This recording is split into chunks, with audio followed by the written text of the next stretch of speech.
జగన్ ఇవాళ press meet పెట్టబోతున్నారు.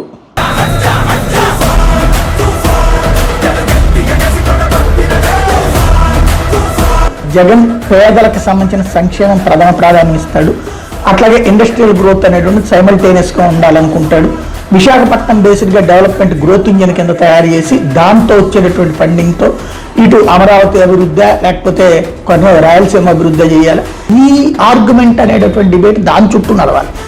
అది పోయి వ్యక్తిత్వ హనాలు వ్యక్తిగత వ్యవహారాలు నడుస్తుంది. ఇప్పుడు మేబీ జగన్ ప్రెస్ మీట్ పెడుతున్నటువంటి సందర్భంలో ఇవాళ ప్రెస్ మీట్ అయ్యే టైంకి జగన్ మాట్లాడే మాటల్లో ఉన్నటువంటిది ఇప్పుడు కనీసం ఒక 100 మంది రెడీలో ఉంటారు.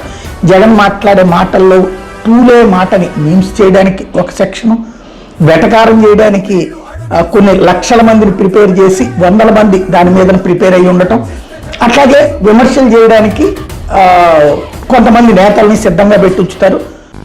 గజరాజు పోతా ఉన్నప్పుడు కుక్కలు మొరుగుతూ ఉంటాయి. It is all what I can say. అంటే ఓ రకంగా జగన్ మాట్లాడుతున్నాడంటే ఒక వార్ సిస్టమ్ ప్రిపేర్ అయి ఉంటుంది. శత్రు వర్గం అంతా కూడా